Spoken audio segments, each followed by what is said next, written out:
Show me a good loser in professional sports, and I'll show you an idiot. I've never played professional sports, but Leo Durocher's quote was accurate far beyond the professional sports arena. Show me a good loser, and I'll show you an idiot. I'm the idiot Mr. Durocher, the Major League Baseball Hall of Famer, was talking about. At that moment, this idiot was sitting in the living room of a stranger's apartment, seconds before I saw my wife walk into the house with her ex, and, apparently again, current lover, for what she was probably expecting as a night of passionate sex. I was here to shatter that expectation and perhaps regain my sense of self-worth. My name is Tal Rivers, the guy who ruined a seemingly great 20-year marriage by giving his wife what he thought was a wonderful 20th wedding anniversary gift. I paid for her tuition for a master's degree in philosophy. Yes, I know. Master of Philosophy. Right. We've been talking about this since our only daughter Lydia went off to college 3 years ago to get her veterinary science degree. I was so looking forward to the freedom of being an empty nester parent for the first time in 18 years, but my wife seemed to have other concerns. While I imagined a life full of travel and more spontaneous sex, she feared it was the beginning of old age. Her solution was to take a year off from work and return to school for higher education. Truth be told, I wasn't crazy about the idea for a long time until we talked about it over and over, but she insisted, and like a loving husband, I finally gave in.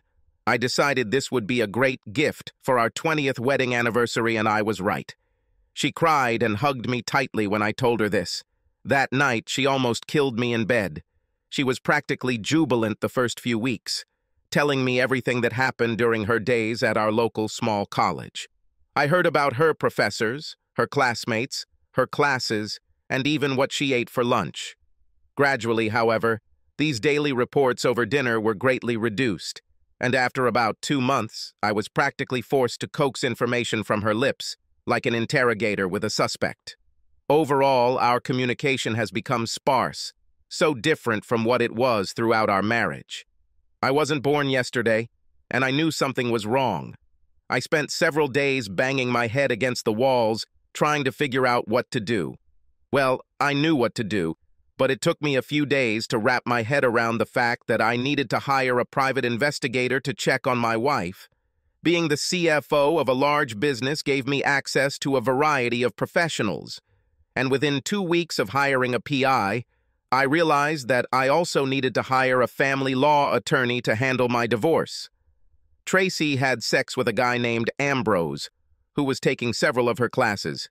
He and Tracy did it a few times in his off-campus apartment, which was bad enough. But they also did it in our bed a few times. To say I was devastated would be the understatement of the year. I had no idea until she suddenly started being quiet. We were still making love 3 to 4 times a week. She was still my best friend. And I was willing to bet that at the farm, we would be there for a long time. Now, I couldn't imagine us living another year. I know they give out little gold statues for outstanding acting in movies, but I think I'll earn one for my real-life acting next week. I controlled my anger and even managed to have sex with Tracy twice without her suspecting that anything was wrong. Part of this was obviously because she was oblivious to my feelings. We were just cleaning up the kitchen after dinner when the doorbell rang. Tracy looked my way as I didn't move to respond, sighed in annoyance, and walked towards the door. I heard a conversation between the process server and her. Most of all, I heard her sigh heavily when she realized that the curtain had been pulled back on her game of infidelity.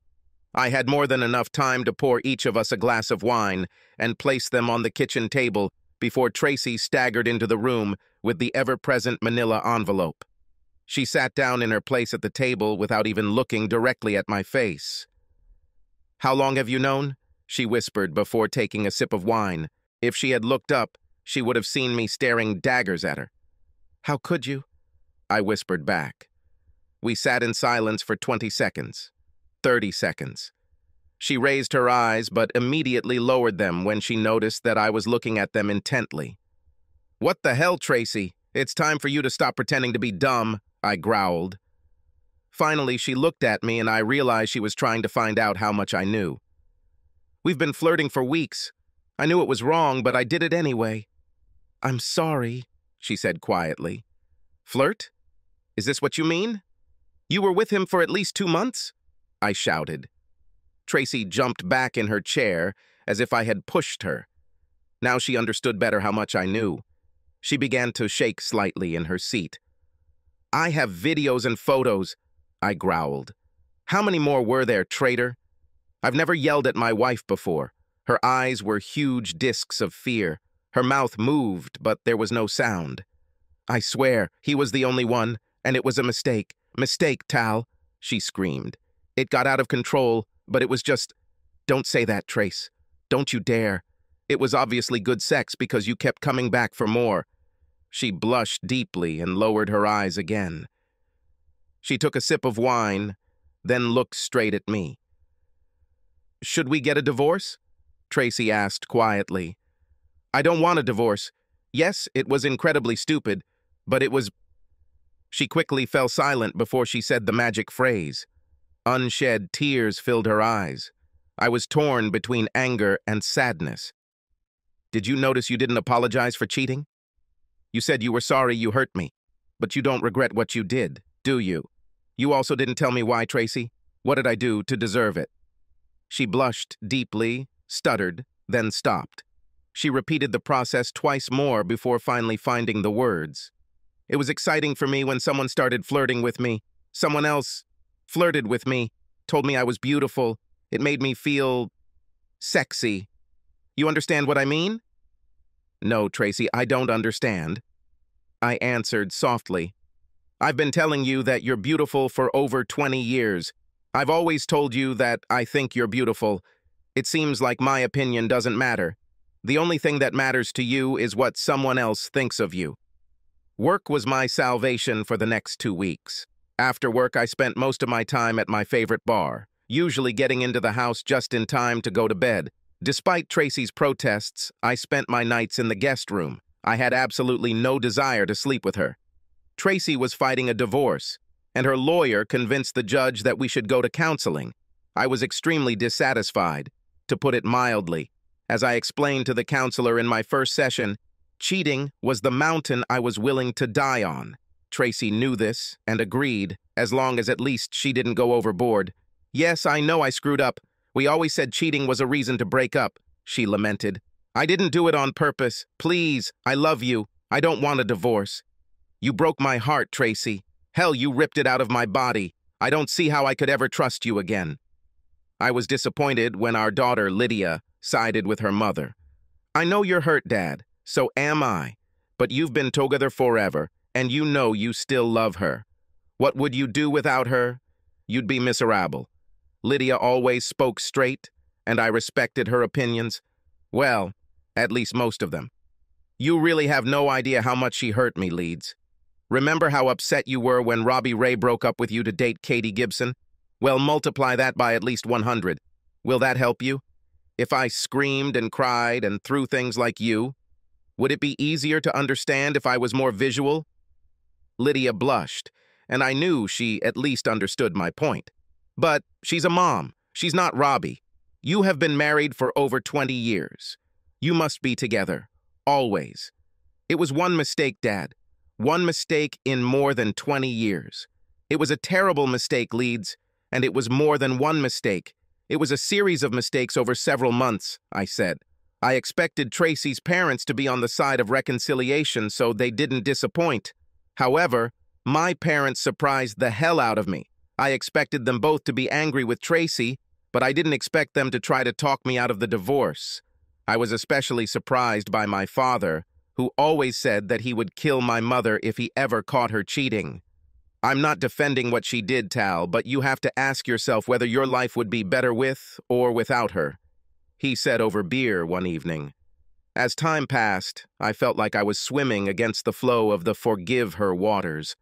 I was more than annoyed that none of the others could see my point. After all, she had cheated. She was cheating. Still, I had to admit that they were okay.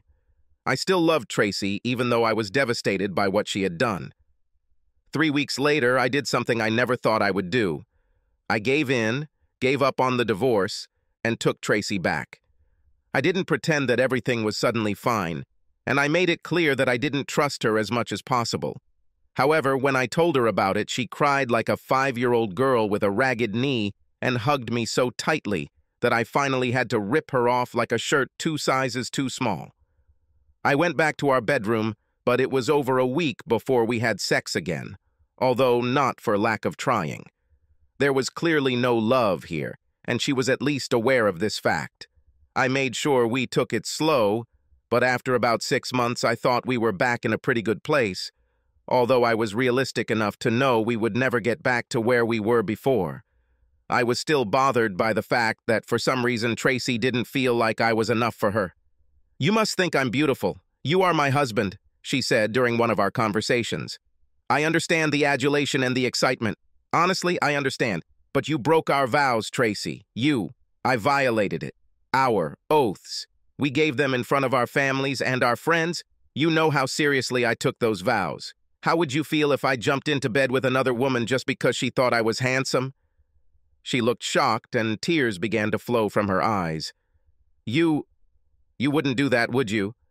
"For revenge," she whined. Tracy made sure we did a lot of things together, as if she was showing me that she was there for me. She still attended classes and would occasionally mention something about it. She didn't mention Ambrose again, and although I assumed they no longer spent time together, I occasionally checked the GPS unit my detective had installed in her car when I first assigned him the case. I never told her about this block and saw no reason to remove it. It was a blip on the radar, so to speak, when it showed up almost 14 months later.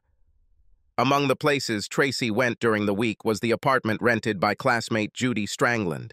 It wouldn't be completely ruled out, but then it appeared once a week for the next 4 weeks, always on different days. Coincidentally, she never mentioned spending time with her classmate, even when I gave her the opportunity. Honestly, I was offended that she thought so poorly of me that she immediately went back to the well, as if it wasn't the first place I looked. Then I realized that this was not about me at all. It's all about Tracy. Perhaps despite Tracy's initial protests when I caught her the first time, it was much more than just sex. It only took my detective 1 month to obtain numerous confirmations of Tracy's duplicity. In the middle of the day, he and Ambrose met at a friend's apartment. I sat quietly in a beanbag chair at the far end of the living room.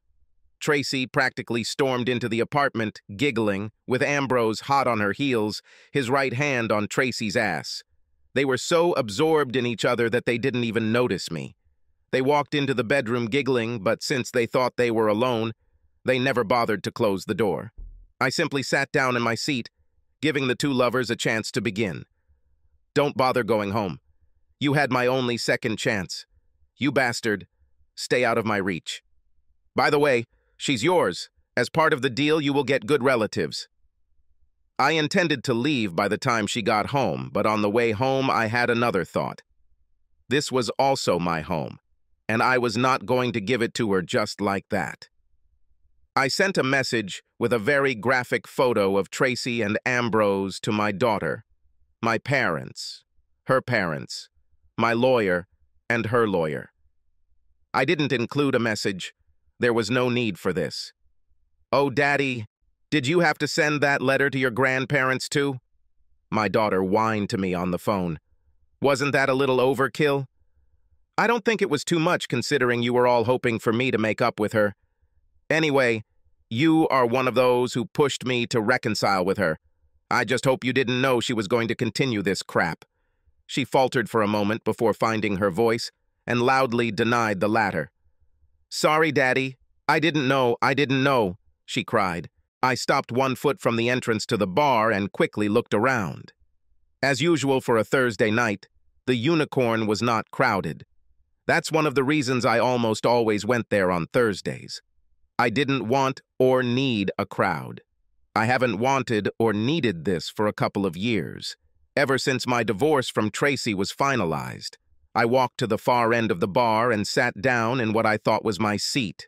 Not even 30 seconds later, my favorite bartender psychologist placed a double shot of Eagle Rare bourbon on the rocks in front of me. She stared into my eyes for about 5 seconds. "Hard week, Tal?" Do you want to talk about it? She asked. I gave the young redhead a wry grin and gave her a quick look up and down, which I knew didn't escape her. The big-breasted woman's red hair was pulled back into a low ponytail, and her tight t-shirt was tucked into tight Levi jeans.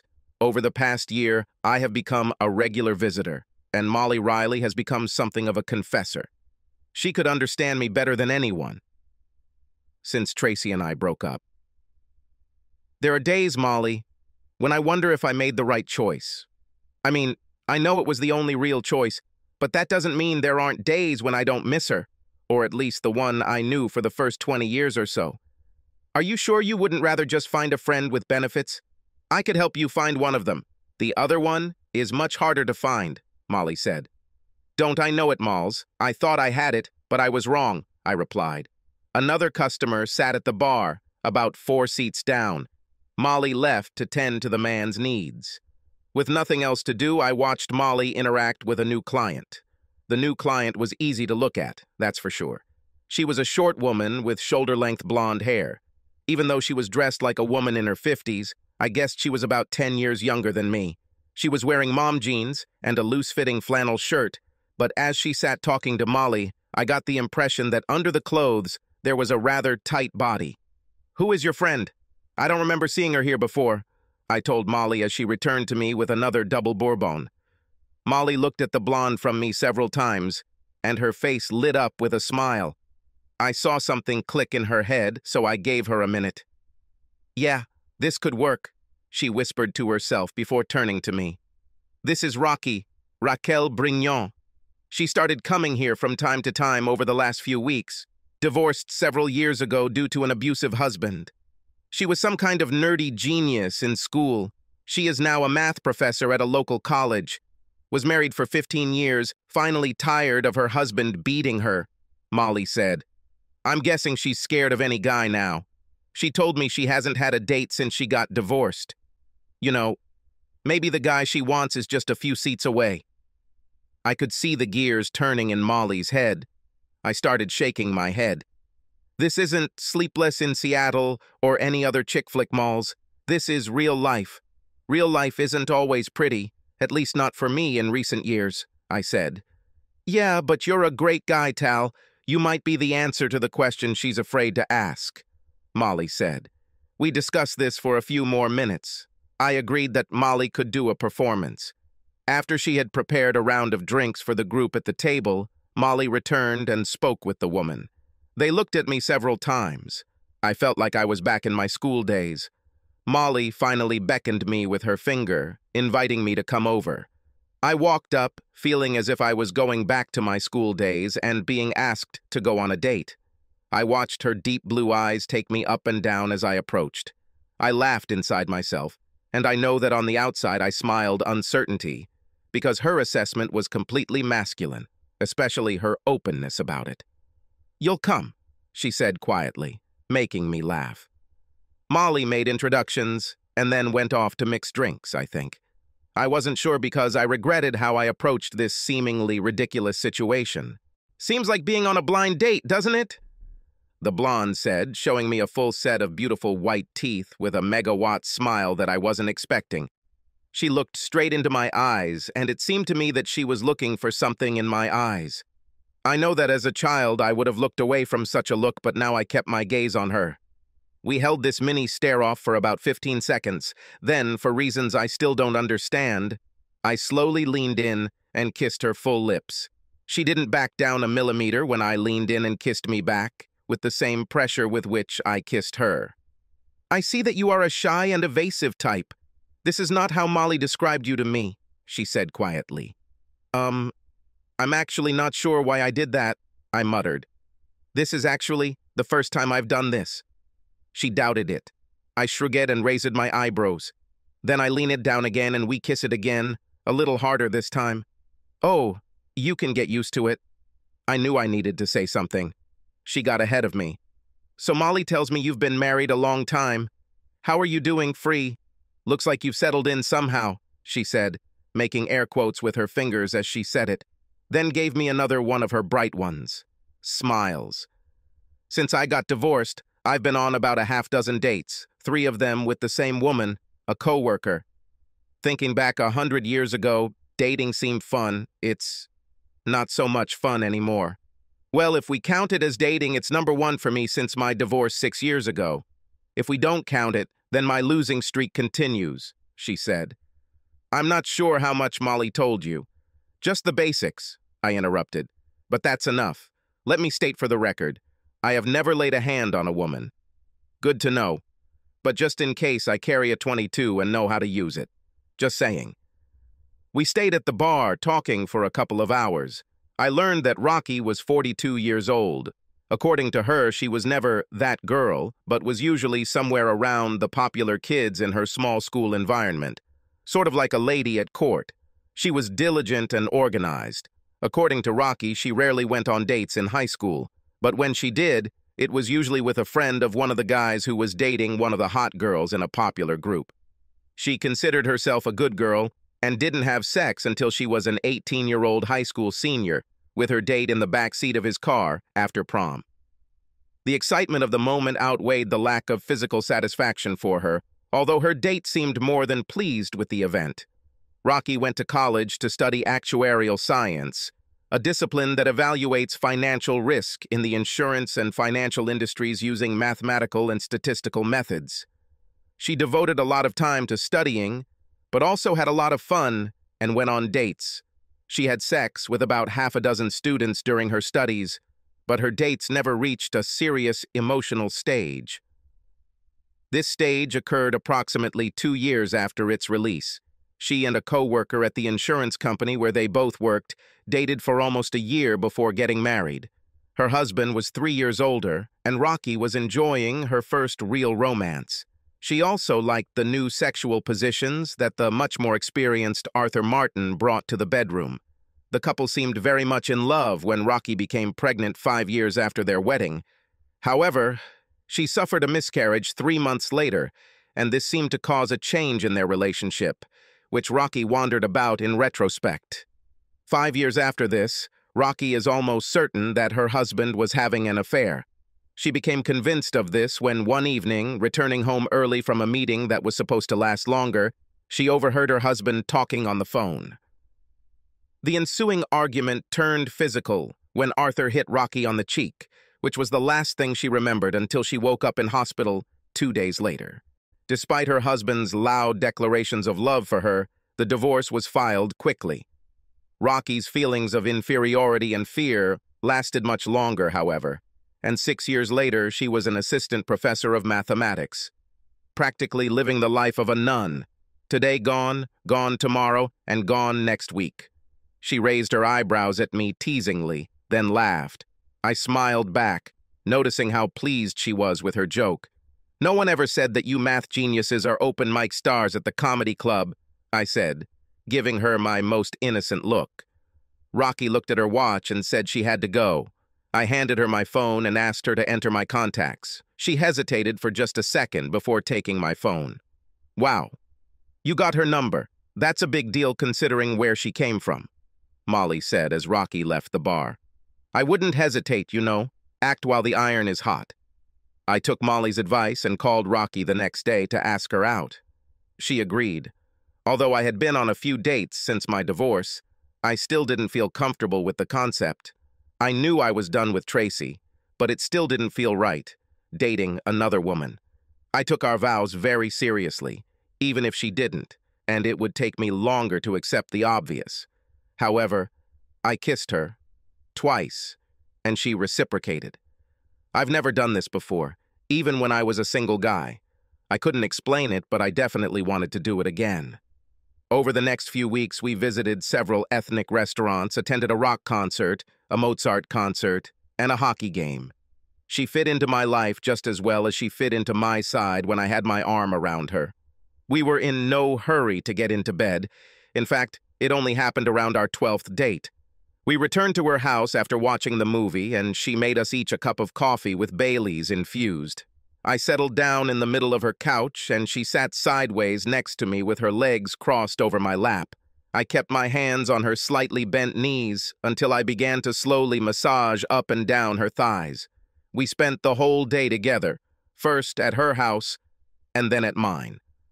That evening, we had a nice dinner and then went to the Unicorn for a few drinks.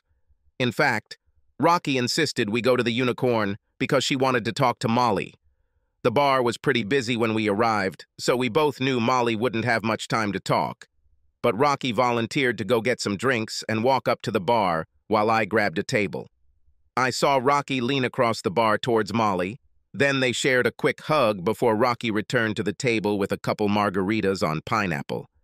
Pineapple margaritas, seriously? I asked. Oh yes, she replied. 6 months later, we were talking about moving in together when one day during sex I lost my head. We were having pretty intense sex when I slapped her ass hard with my right hand. As soon as the sound of the blow was heard, I realized that I had made a mistake. "This will never happen again," she shouted at me before she went into the bathroom and locked herself in there. I spent the next half hour trying to calm her down through the locked door.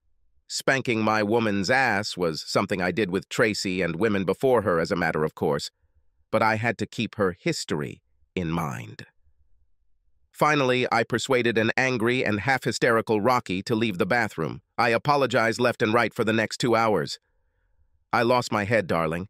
It was the impulse of the moment. I will never raise my hand against you in anger. You know that," I pleaded. It took her a long time to calm down and accept my apology. "I'm sorry, Tal, but I will never allow myself to be a victim again. I know you didn't mean to hurt me, but you can't do that again. Ever. Understood?" "Completely, darling," I said softly. Although Rocky didn't hold it against me, things were a little tense between us for a few weeks. Knowing her story, I didn't put any pressure on her, and little by little, we became close again. We were in the Barnes & Noble bookstore, walking through different sections, each looking for something to read, when I saw him approach her. He was tall and well-built, about 35 years old, very attractive and obviously very confident, walking up to Rocky, touching her forearm and starting a conversation. This was not a random approach, and I watched in horror from the other end of the row. Yes, Rocky and I were a couple, but we made no formal commitment to each other than our housing agreements. Was I witnessing the beginning of the end of our relationship? They only spoke for a few minutes. At one point, I saw her face turn red. He then handed Rocky his phone, hoping she would put in her number. I watched in horror as she gave him her best, dazzling smile. Then she hesitated and handed the phone back. I let out a breath I didn't realize I was holding. Suddenly, I felt sick to my stomach. I realized that I could not lose this woman. I slowly approached Rocky after her potential suitor left. "You don't look too good," she said, making the mommy gesture and placing the back of her hand on my forehead to check my temperature. "Oh, really, Mom?" I mocked. "I'm fine, actually." She hit me on the shoulder, putting some warmth into it. "Mom? Mom? Don't make me flip you over my knee, old man." The next day, I bought an engagement ring. Lydia was happy for us. She and Rocky built a good relationship. It took some time after Tracy's second betrayal for Lydia and I to get back on good terms. She pushed hard for a reconciliation with her mother after the first affair, and I think I took some of my frustration out on my daughter after the second betrayal. I also knew that she felt guilty that her mother was like this. By mutual agreement, Leeds and I spoke little about her mother. Last I knew, Tracy's lover was still in town and they were still having sex during and after the divorce. After finishing his second degree, however, he left town for jobs in several states, and Tracy apparently was not part of his future plans. According to Lydia, he told my ex-wife that she was great in bed, but he didn't even consider marrying her. 2 weeks after my engagement, Lydia became engaged to her boyfriend of 2 years. When she called us on FaceTime, she and Rocky made this girlish squeal in such a high pitch that I think only dogs can comfortably hear. They jumped around like 5-year-olds on sugar candy. Her fiancé and I just stayed in the background and smiled. It's much safer this way. Rocky and I were supposed to have a small, intimate wedding in about 2 months, but Lydia wanted everything to go all in and postponed the wedding for a year. She asked Rocky if she wanted to help, but warned that Tracy would be her main assistant as the mother of the bride. My kind fiancée said she understood and would be willing to help if needed. Although Tracy was alone at the rehearsal and dinner, she came to the wedding with a man who I assumed was about the same age as our daughter. My daughter was not happy with this development, and I saw them exchange harsh words before the ceremony. At least her date sat in the back of the church for the ceremony, rather than next to her in the parents' row like my Rocky. Chuck, Tracy's colleague, sat with us at the bride's family table at the reception. For the first half hour, he grinned at me as if he knew a secret that he could barely keep to himself. "It's okay, Chuck. We all understand that." Rocky smiled as sweetly as possible. "You are sleeping with Tal's ex-wife. How exciting this is for you.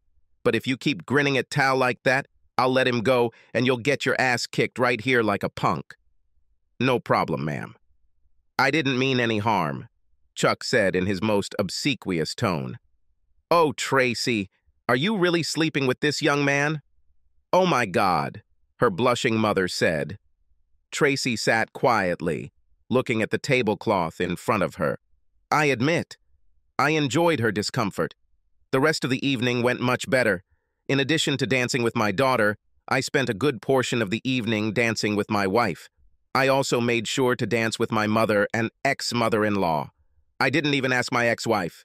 In fact, I barely spoke to her during the evening. As the reception wound down, Tracy finally plucked up the courage to ask me to invite her to the dance floor. "We are the parents of the bride, Tal. We created this child. We can at least dance together," she said.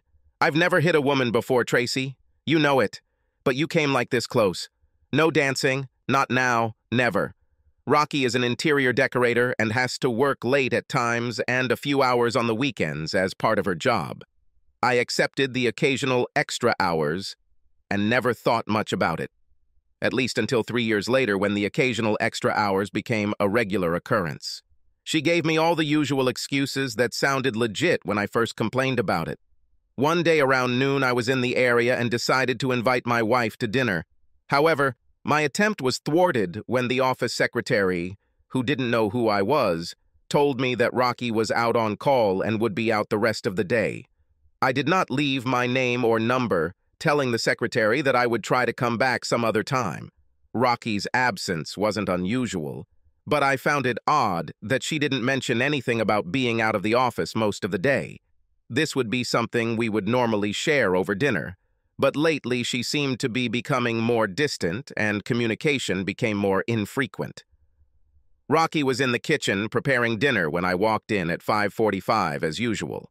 She came up to me and gave me a quick kiss and hug, and I could tell she had recently showered and changed from work clothes to casual ones. I have to admit that my first thought was, why is this happening to me again? After a few minutes of idle conversation over dinner, I told her about my visit to her office to invite her to lunch. She quickly looked down at her plate and I could see her gathering the strength to look me in the eye. I might not have noticed this movement if I had not been expecting it.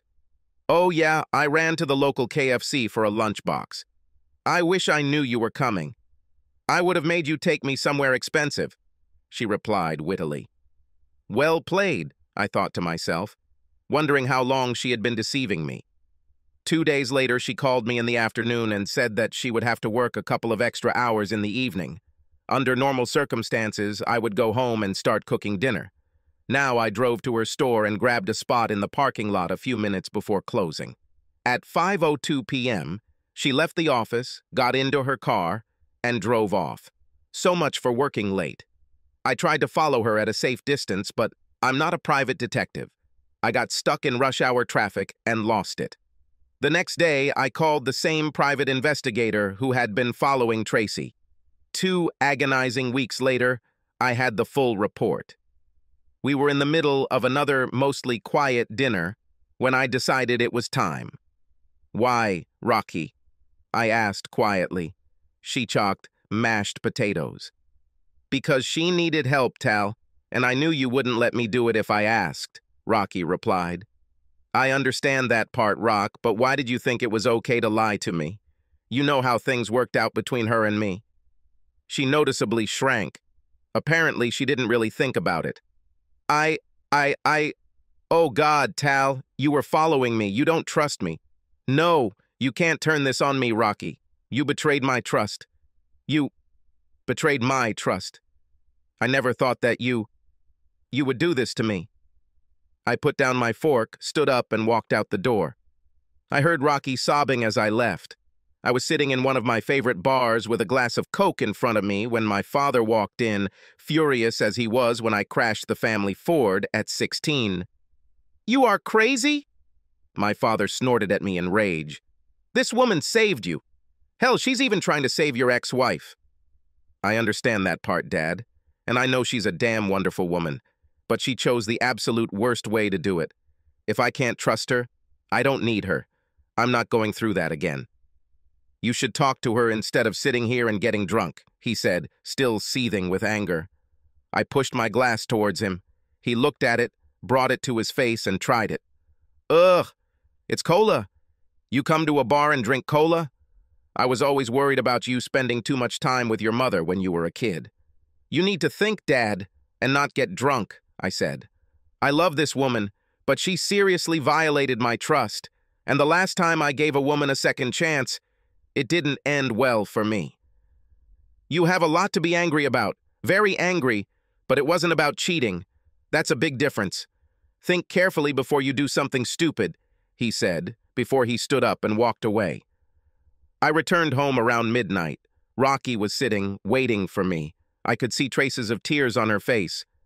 "I screwed up terribly, Tal. I'm terribly ashamed to even think that I could have hurt you like that. I just never tied up 2 plus 2 together. I was just worried about her and trying to help." "My mom and your mom helped too," she said in a hurry as I approached her. I wasn't sure how I felt at that moment. I sat down opposite her in the living room and let her talk. "I'm guessing that her boyfriend has been beating her up for the last few months, but she was too embarrassed to tell anyone. I absolutely understand that. It was me, completely. You're too shy to talk, partly because you're afraid it's something what you caused. In the end, she turned to her mother for help, and her mother turned to your mother. Your mother knew about my past, and she came to me. I made her promise not to tell you anything because I know how you feel about Tracy, but she needed help, Tal. My help. I should have done something differently, even though I had good intentions. You broke my trust, Rocky. I love you, but this must never happen again. I can't go through this again," I warned. "I know I made a terrible mistake, my love. It will never happen again. I promise," she said quietly. "So, now that I have a good reason to be angry, how about I visit Tracy's buddy and explain to him how things will be from now on?" I asked. "Would you do this for her?" Rocky asked in surprise. "A real man doesn't hit a woman, even if she deserves it, which in her case..." Encouraged by Rocky, my mother, and her mother, Tracy filed a police report against her boyfriend, a 30-year-old former college football player. He ended up serving his sentence in prison. Tracy did therapy for several months. While I wasn't entirely happy with Rocky becoming friends with Tracy, it only got worse in later years, as Lydia and her husband had a son, and then a daughter. The two women grew even closer over their grandchildren, who adored both Grandma Rocky and Grandma Tracy. Rocky didn't mind inviting Tracy over when the kids came to visit. "Do you understand that she is my ex-wife?" I said to Rocky one day, after everyone had gone home from a day at our house. "Yes, but she is not the same woman she was when she cheated on you, and it would be cruel not to let her enjoy her grandchildren," she replied. "You know you're much better than me, right?" I asked. "Yes, I know that," she replied lightly. I think Rocky just couldn't leave it like that. We decided to have a small party for Independence Day in a few years. Nothing serious, just Lydia and her family and a few friends, about 20 people in total. Of course, Tracy was at the party. She was the only unmarried woman. The only unmarried man at the party was my colleague, Reg Wickersham. Reg was technically my subordinate. We worked together for about 10 years. His wife died about 5 years ago. I didn't invite Reg. Rocky did it. Let's just say I was skeptical when I heard about it. "You didn't think I could put 2 and 2 together. Why do you women always feel like you have to help the poor males?" "You've been telling me how lonely Reg is these past few years. I think he and Tracy are good for each other. I keep telling you that she's changed. I promise I won't push Reg, Tal. Just let things play out. And try to be a little nicer to her. She's my friend. You don't have to be friends with her, but try to be a little less rude. She is, after all, the mother of your daughter and the grandmother of your grandchildren. I lowered my eyes. She was right. The party was fun. I watched from afar as Reg and Tracy seemed to get along well. At the end of the day, Reg asked me to talk alone. I grabbed a bottle of Woodford Reserve bourbon and 2 glasses and took him to our home office. I poured both of us 3 fingers. Over, Reg, I said. What's happened? Reg came to this country from Scotland about 20 years ago. Although his accent has softened, when he strains, he sounds entirely like Sean Connery. Now he was in such a state. I know it's weird, Tal, but can I ask what happened between you and Tracy? I mean, you never really talked about it, and while I don't want to dig into it, I'm trying to figure out if I should even get involved. You know, ask her out. I gave him the short version of our marriage and divorce. I then went ahead and told him that he should talk to my wife to maybe get a better idea of who Tracy is today. Yeah, maybe I should talk to Rocky. After all, it's kind of weird that your wife is so good friends with your ex-wife, he said. Would it be too weird for you if I started dating Tracy?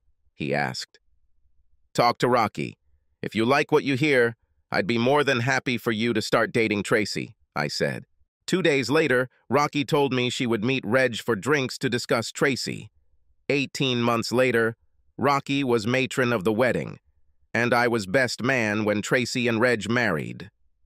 Well, I had to do something to keep her away from my husband, Rocky joked as we discussed how this all happened. Lydia and her family were delighted with the marriage. Reggie's 2 children and their families were also welcome. Tracy was delighted to have 4 more grandchildren. It was quite a prominent event when our families got together, which usually happened at least once a month. Rocky and I celebrated our 25th anniversary the same way we had the previous 24, sitting at the bar of what used to be called the Unicorn. Molly and her husband, with a little help from a quiet investor, bought the place from the previous owners about 15 years ago, and for some reason renamed it Molly's. Well, to hell with him. It remained one of our favorite places, in addition to being the place where our lives got back on track.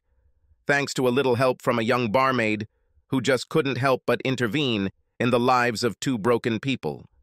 When the opportunity to buy the place came up, Molly and her husband, Jimbo, were a little short on money to get a loan. Rocky and I jumped at the chance to help. Yeah, that could work, I said, smiling at Molly and Jimbo.